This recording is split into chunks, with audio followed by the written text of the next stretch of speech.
Breaking చేస్తున్నాం. నేడు నాంపల్లి కోర్టుకు అల్లు అర్జున్ హాజరు కావడం లేదు. ఆయన తరపున న్యాయవాది అటెండ్ అవుతారు. సద్య థియేటర్ తొక్కిసలాట కేసులో కోర్టుకు హాజరు కావాలని అల్లు అర్జున్ కు న్యాయస్థానం ఇప్పటికే సమన్లు జారీ చేసింది.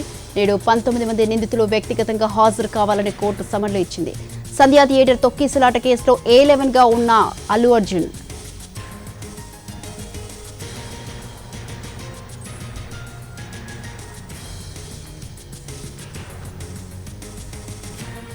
నేడు నాంపల్లి కోర్టుకు అల్లు అర్జున్ హాజరు కావడం లేదు. ఆయన తరపున న్యాయవాది అటెండ్ అవుతారు. రైట్, దీనికి సంబంధించి మరింత సమాచారాన్ని మా ప్రతినిధి కిరణ్ లైవ్ లో సిద్ధంగా ఉన్నారు. కిరణ్, ప్రముఖ సినీ హీరో అల్లు అర్జున్ తరఫు అడ్వకేట్ ఈరోజు నాంపల్లి కోర్టుకు హాజరు కాబోతున్నారు. పుష్ప 2 సినిమా రిలీజ్ సందర్భంలో సంధ్య థియేటర్ వద్ద చోటు చేసుకున్న తొక్కిసలాట ఘటనకు సంబంధించిన కేసులో ఇప్పటికే నాంపల్లి కోర్టు అల్లు అర్జున్ హాజరు కావాలని సమన్లు జారీ చేసింది. సో ప్రస్తుతం అయితే అల్లు అర్జున్ అందుబాటులో లేడు కాబట్టి అతను తరఫు అడ్వకేట్ ఈరోజు నాంపల్లి కోర్టుకు హాజరు కాబోతున్నారు మరి కొద్దిసేపట్లో. ప్రస్తుతం అయితే నాంపల్లి కోర్టు ఈ పరిశీలిస్తే పుష్ప 2 సినిమా సందర్భంగా సంధ్య థియేటర్ వద్ద జరిగిన తొక్కిసలాట కేసులో నాంపల్లి కోర్టులో ఈరోజు అల్లు అర్జున్ అడ్వకేట్ హాజరు కాబోతున్నారు. సో నేడు నాంపల్లి కోర్టులో అల్లు అర్జున్ అడ్వకేట్ తరఫున అడ్వకేట్ హాజరు కాబోతున్నారు కాబట్టి ఈ కేసు పరిశీలిస్తే కూడా 2024 డిసెంబర్ 4న బెనిఫిట్ షోను చూసేందుకు వచ్చిన సంధ్య థియేటర్ చూసేందుకు వచ్చిన తొక్కిసలాటలో ఓ మహిళ మృతి చెందింది. ఆమె కుమారుకు తీవ్ర గాయాలే. సో ఈ ఘటనపై కేసు నమోదు చేసిన చిక్కడపల్లి పోలీసులు ఈ కేసులో 23 మందిని నిందితులుగా చేర్చుతూ కోర్టులో ఛార్జ్షీట్ కూడా దాఖలు చేశారు. సో సంధ్య థియేటర్ యాజమాన్యాన్ని కూడా ప్రధాన నిందితులుగా ఇందులో చేర్చారు పోలీసులు.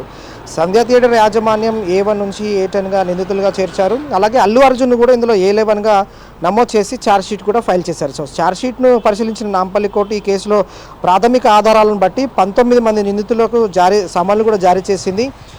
నేడు నిందితులందరూ కూడా కోర్టుకు వ్యక్తిగతంగా హాజరు కావాలంటూ నాంపల్లి న్యాయస్థానం కూడా ఆదేశాలు జారీ చేసింది. సో ప్రస్తుతం అయితే ముంబైలో షూటింగ్లో ఉన్నందున ఈ కేసులో హాజరు కాలేకపోతున్నారు అల్లు అర్జున్. సో నాంపల్లి కోర్టుకు తన అడ్వకేట్ ఎవరైతే ఉన్నారో అతను అల్లు అర్జున్ తరఫు ఈరోజు నాంపల్లి కోర్టుకు హాజరు కాబోతున్నారు. సో పుష్ప 2 సినిమా సంధ్య థియేటర్ వద్ద జరిగిన తొక్కిసలాట కేసులో నాంపల్లి కోర్టుకు ఈరోజు హాజరు కావాలంటే కూడా నాంపల్లి కోర్టు సమన్లు జారీ చేసింది. సో సమన్లు స్వీకరించిన అల్లు అర్జున్ వారి తరఫున అడ్వకేట్ ఈరోజు హాజరు కాబోతున్నారు.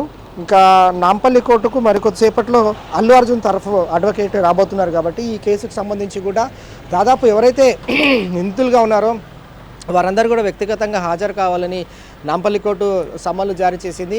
గతంలో కూడా 3 పర్యాయాలు చిక్కడపల్లి పోలీసులు ఛార్జ్షీట్ ఫైల్ చేశారు. కానీ అందులో కొన్ని తప్పొప్పులు కూడా సరిదిద్దుతూ ఛార్జ్షీట్ను కూడా సరిచేసి పంపాలంటూ కూడా గతంలో నాంపల్లి కోర్టు సూచించింది. ఈ మేరకు చిక్కడపల్లి పోలీసులు 3వసారి ఛార్జ్షీట్లో కొన్ని ఏవైతే ఎవిడెన్స్ ఉంటాయో వాటన్నిటికి సంబంధించిన టెక్నికల్ ఎవిడెన్స్ ఏవైతే ఉంటాయో వాటన్నిటిని కూడా సరిచేసిన తర్వాత 3వసారి ఛార్జ్షీట్ ఫైల్ చేశారు. ఈసారి 3వసారి ఛార్జ్షీట్ ఫైల్ చేశారు కాబట్టి ఆ ఛార్జ్షీట్ కూడా నాంపల్లి కోర్టు పునఃపరిశీలించిన తర్వాత ప్రాథమికంగా ఆధారాలు బేస్ చేసుకొని A11గా అల్లు అర్జున్ కూడా పేరు నమోదు చేసింది. కాబట్టి ఇందులో మొత్తం 19 మంది నిందితులను చేర్చింది. ఇందులో సంధ్య థియేటర్ యాజమాన్యాన్ని కూడా A1గా అందులో ఛార్జ్షీట్లో కూడా పొందుపరిచారు. కాబట్టి మొత్తంగా ఈ కేసుకు సంబంధించి కూడా ఈరోజు కోర్టు వాదోపవాదాలు వినబోతోంది. అలాగే సంధ్య థియేటర్లో చోటు చేసుకున్న పుష్ప 2 2024 డిసెంబర్లో చోటు చేసుకున్న ఇన్సిడెంట్ అనేది ఇందులో మహిళ కూడా గుర్తు చెందింది. తర్వాత తన కుమారుడు కూడా తీవ్ర గాయాలయ్యాడు. చిక్కడపల్లి పోలీసులు కేసు నమోదు చేశారు.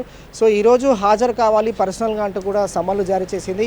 అయితే కోర్టు కూడా అల్లు అర్జున్ అభ్యర్థించారు. ఎందుకంటే తాను అందుబాటులో లేను కాబట్టి తన తరఫున అడ్వకేట్ ఈరోజు నాంపల్లి కోర్టుకు హాజరవుతారంటూ కూడా అతను అభ్యర్థించారు. సో ప్రస్తుతం అయితే నాంపల్లి కోర్టు వద్ద మరికొద్ది సేపట్లో అల్లు అర్జున్ తరఫు అడ్వకేట్ ఈ కేసుకు సంబంధించి కూడా హాజరు కాబోతున్నారు. Right, thank you Kiran, thanks for the live details.